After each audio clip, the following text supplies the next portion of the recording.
Сәлеметсіздер ме ұстаздар, бүгін мен сіздерге сабақтан тыс шараны ұйымдастыруда, немесе сабақ үстінде қызықты бір кезеңді ұйымдастыруда көмектесетін сервиспен таныстырамын. Ол үшін біз іздеу жолағына Jeopardy Labs деп жазамыз. Сол кезде бірінші ресми сайты шығады, осыған кіреміз. Бұл сервистің көмегімен біз ешқандай да регистрация жасамай-ақ 10 минутта сұрақтардан викторина жасауымызға болады.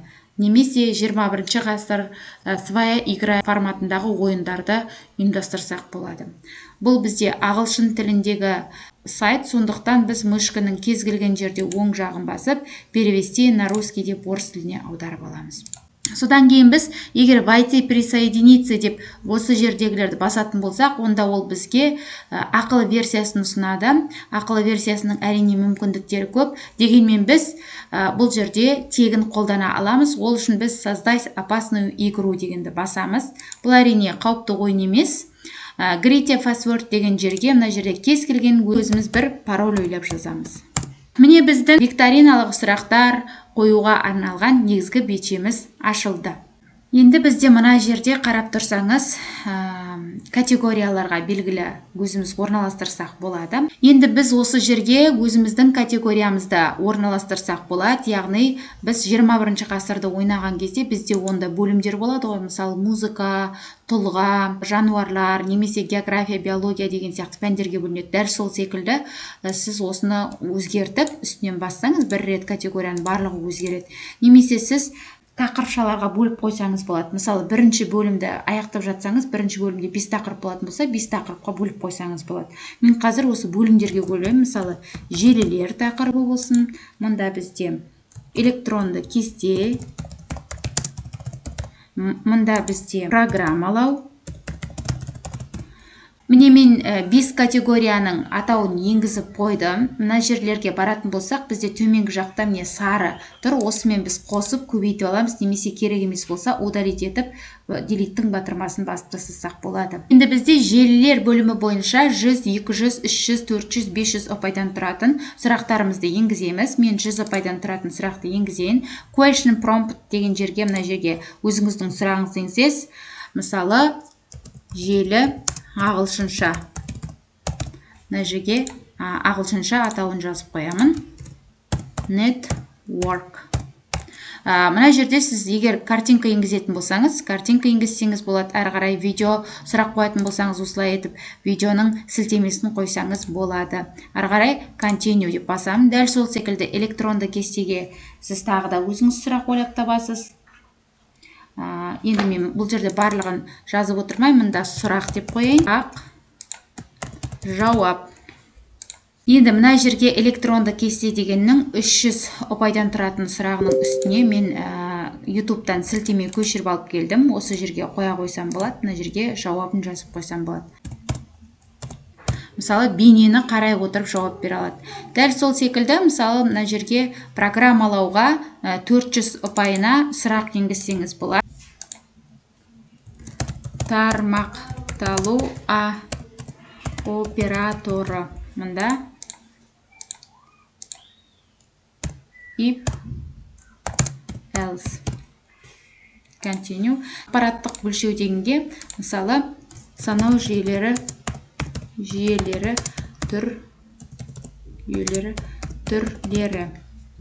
Мұнда 2, 8, 10, 16. Continue.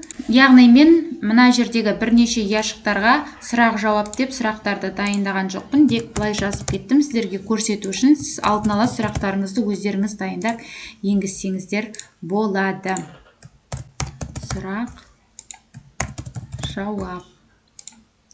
Болғаннан кейін save and finish дегенді басамын. Содан кейін жоғары жақта сілтеме тұр. Міне жоғары жақтағы мына сілтемені көшіріп алып, копировать деп жаңа бір вкладкаға әкеліп ставить деп қойдым. Enter пернесін басқаннан кейін бізде осындай бетше пайда болды. Яғни мына жерде 3 тимс деп тұрған жерде сіз неше оқушыға дейін ойнатасыз, немесе неше командаға дейін ойнатасыз, соны таңдасаңыз болады. Мысалы, менде 6 команда болсын. Содан кейін старт деген батырманы басамын. Міне мына жерде 6 егер оқушы немесе 6 команда болса да болады. Үстінен тим дегенді бассаң, аттарын өзгертуге болады. Мысалы, Айнұр, мынау Гүлнұр, мысалы мынау Азамат. Бұнға қатысушы 6 оқушының атын енгізіп болғаннан кейін оқушылар өздері қалаулары бойынша ұяшықтарды таңдайды. Мәселен, Гүлнұр бізде электронды кесте тақырыбы бойынша 300 ұпайлық ұяшық таңдаса, оған сұрақ шығады YouTube бойынша.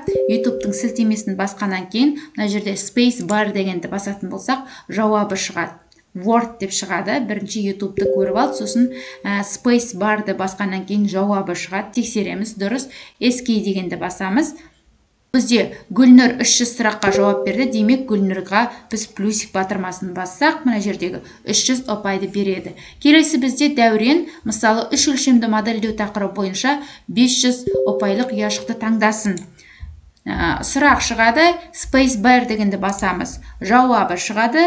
Енді бұл жерде сұрақ енгізілмеген ғой, сондықтан сіз өздеріңіз сұрақтарды енгізіп аласыз, сосын жауабын тексеріс болғаннан кейін escape'ді басып, қайтадан негізгі бетшеге өтетін боламыз. Дәуренге біз плюсик батырмасын басатын болсақ, 500 ұпайды Дәурен иеленеді.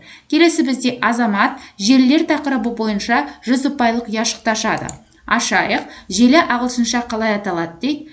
Оқушы жауап бергеннен кейін space bar дегенді басатын болсақ, network деп аталады, escape деп негізгі бетшеге келеміз. Содан кейін біз Азаматқа 100 деген ұпайды қосатын боламыз. Дәл сол секілді Ержан бізде ақпараттық өлшеу тақырыбы аясында 200 ұпайлық ұяшықты таңдасын. 200-дің үстінен басамыз, санау жүйелері түрлері. Жауап бергеннен кейін space bar деп тексереміз. 2, 8, 10, 16-лық санау жүйесі. Escape деп басып, Ержанға мына жердегі плюс батырмасын басатын болсақ, 200 ұпайды береді. Дәл сол секілді сіз оқушылардың қызығушылығына байланысты осы ойынды әрі қарай тақырыбыңыздың мазмұнына сай жүзеге асыра берсеңіз болады. Яғни біз әр оқушыға ұпайды осы қосу түймесін басу арқылы беріп отырамыз. Бұл жерде енді қарап тұрсаңыз, 6 оқушы жарысса, сонымен қатар біз топтар арасында да осы ойынды ойната аламыз. Ол үшін жаңағыдай сілтемені біз копировать етіп алып, жаңа вкладкаға қоямыз. Enter пернесін басқаннан кейін, мына жерде мысалы сыныптың оқушылары 3 командаға бөлінсін, continue деп басамыз. Содан кейін біз мына жерде мысалы өзгертіп аламыз. Мысалы, мынау ақпарат тобы қайтадан бастайды, минус деп тастаймыз, бәріне минус қылып тастаймыз, минус батырмасын басып. Содан кейін жалғастыра беретін боламыз. Яғни бұл сервистің көмегімен әр топ өзінің бірден ұпайларын көріп отырады. Бұл сабақтан тыс шараны қызықты өткізудің, тапсырманы оқушыға қызықты берудің тағы бір әдісі деп білемін. Менің каналыма тіркеліп лайк басып, пікір қалдыруды ұмытпаңыз. Алдағы уақытта өте жақсы сервистермен таныстыратын боламын.